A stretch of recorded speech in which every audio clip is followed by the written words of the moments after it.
Hi, I'm TiffanyDIRA. This is going to be video 2, discussing insights in initiation by Elisabeth Haich.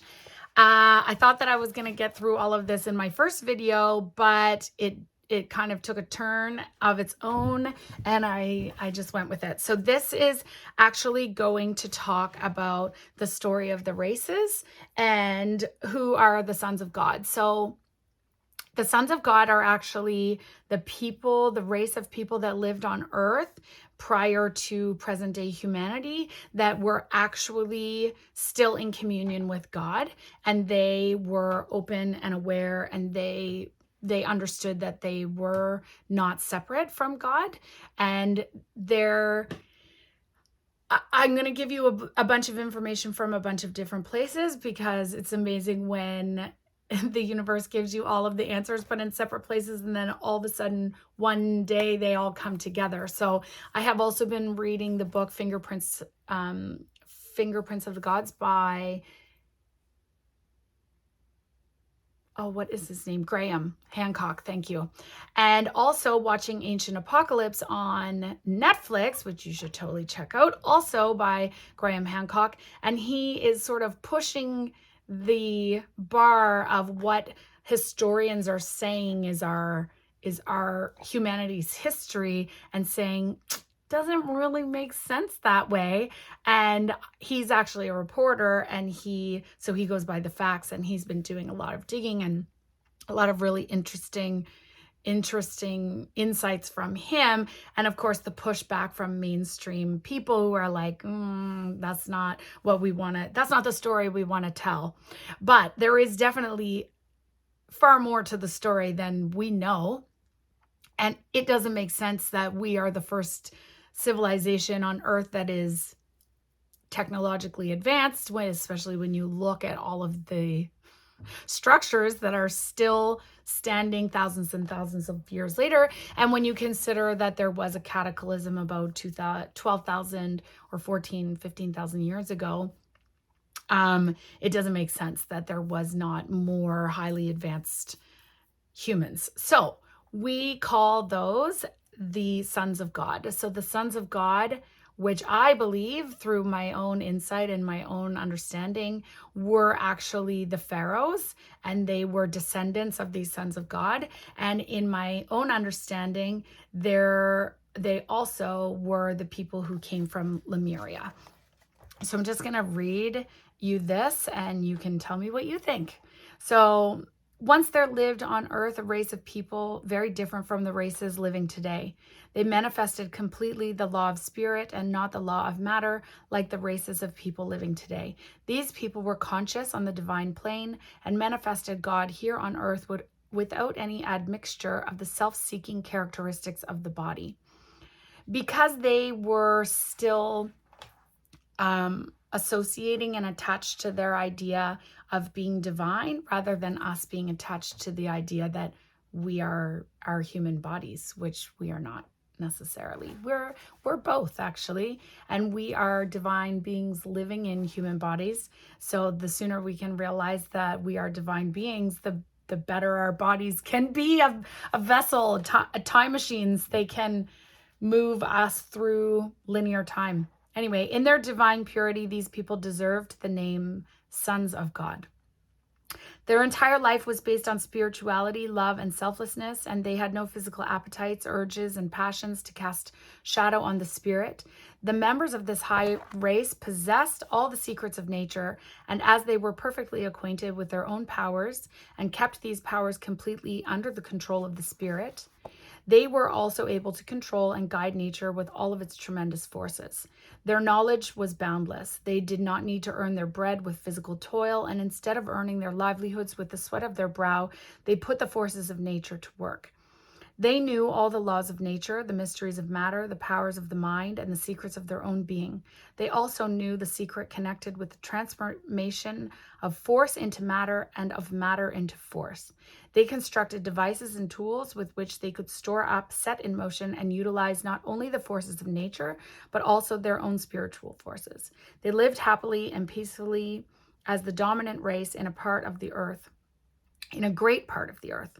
At the same time, however, other creatures similar to the sons of God were also living on earth. So that would be present day humanity, but with much more material bodies and on a much lower plane of development. Obtuse in spirit, their consciousness was completely identified with the body. They lived in primeval jungles, struggling with nature, each other, and animals. These creatures were the ancestors of present-day man. The race of the sons of men you see in our country represent a cross between these two races. So if you think about right now, it is possible that there are people that are extremely technologically advanced and people that are somewhat still primitive. So you think about the people living in the jungles of the Amazon and the people living in New York City. They basically have nothing in common, but we both exist on Earth at the same time. So the story is, I believe that those people, the sons of God, were actually the original Lemurians, and they lived in peace and harmony and beauty on Lemuria, the land of Mu. And then there were also, there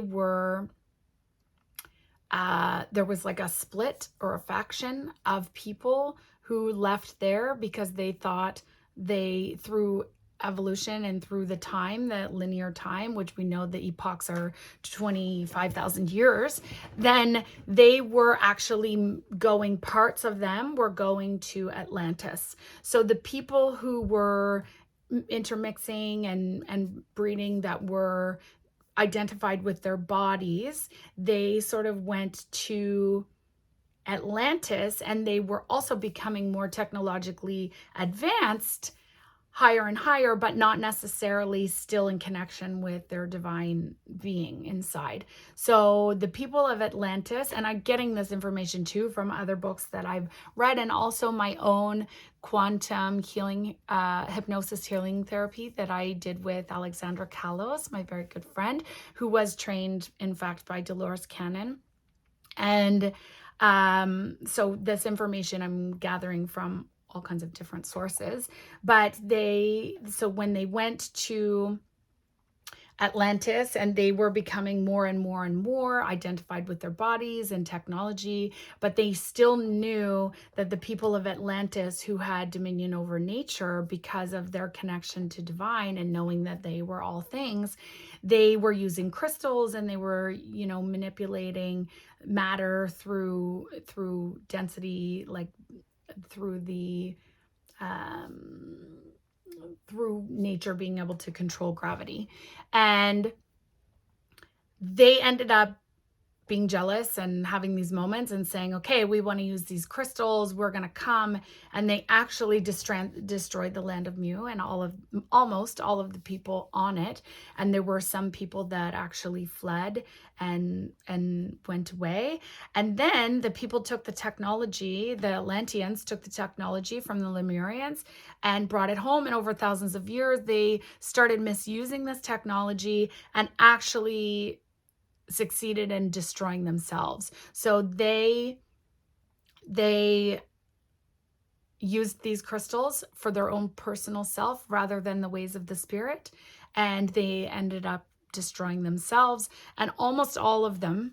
But there were the people who were still the sons of God, who were from Lemuria, who could foresee this coming, and they actually went to all of the different corners of the earth. So you can see that in the people, and this is also like ancient myths and stuff that the ancient people still talk about today. So, or like the Aboriginals, sorry. So there are people, let's say the people of Australia, they have their myths, the people in South America, like with Quetzalcoatl.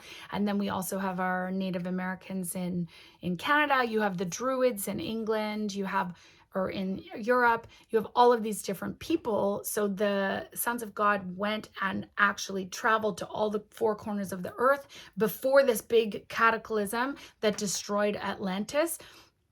And they started their own civilizations and influenced their own influences on the civilizations that were already there. So that's why you see pyramids in all different corners of the world, because these people, the Lemurians that were left, were able to use their forces to raise the gravity, to allow gravity to not be a force that was holding the big stones down.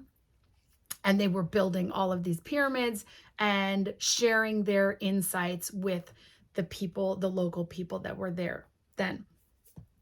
Then you see the pharaohs. So these would have been, these Lemurians come to be what we know now as the pharaohs.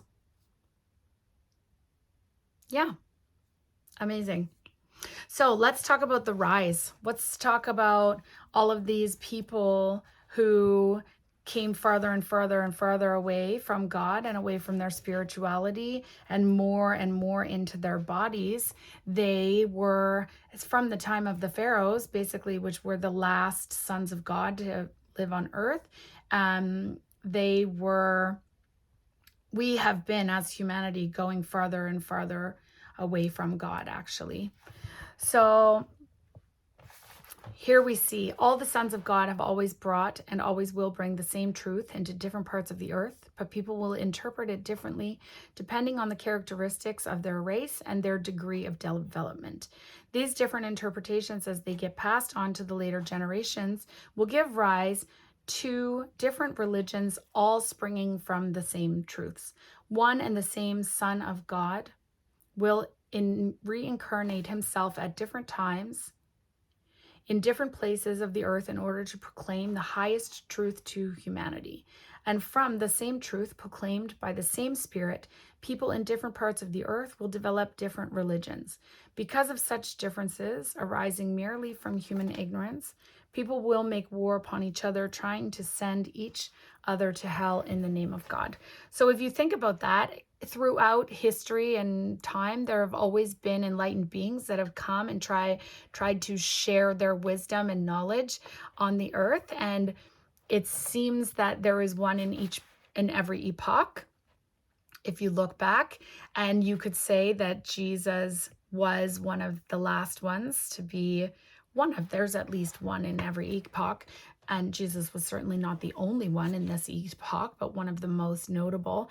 And the exciting part is that we are coming into a time where we are yet again ready to receive another one of these enlightened beings on earth that is going to bring in the new vibration. It's going to bring in the new potential for humanity. So if you think about Jesus at that time, 2,000 years ago, bringing in the vibration of heart and the knowledge of unconditional love and non-judgment, and knowing that you could go within to have your personal relationship with God, we are set, because humanity is moving into this heart, we are set to receive the next projection and the next idea or concept of where we're going. So let's see what it says about that in the book. So, a vision from the time when the energies of the water bearer are working with full power shows me that the great teacher of this epoch abolishes all the boundaries between the three dominant religions, which is super exciting because I did see a vision of a young person taking their station on the Temple Mount where the three dominant religions come together now in present day. So we'll see. It'll be interesting to see what happens. With his own person, he proves that the inner core of all religions is one and the same truth. One and the same God. The boundary between religion and science disappears too as people discover that everything, even matter, is a wave movement. They learn that the only differences between manifestations of the spirit and those of matter are differences of frequency, while in essence everything is only the manifestation of the one single prime source of all forces, God. Everything is a wave. Everything is a wave. So God is simply a vibration that is going out from the center point, which is stillness and oneness, which is them. And all things are within that one emanation of God. All things are the same. well, all things are one. We are all one within God, which is all. So it's exciting. This person, the being of oneness, is going to come and tell us oneness is it. And that has the power to change the face of humanity completely. If we understand that what we do to ourselves, what we do to others, we do to ourselves. If we understand that what we give to others, we give to ourselves. If we understand that there is no difference in looking at ourselves and looking at others, and we begin to treat all as one, we have hope. We have the potential to completely change the world. Okay, thank you. I'm sure there's another video because I'm not done. There's so many exciting books. Yay, yay, yay. What are we going to learn today? So exciting. I love you. Thank you for joining me. Ciao. And as always, if you have any questions, you can ask and I will do my best. I did my best to explain it clearly. And there's more. There'll be video 3. Okay, ciao.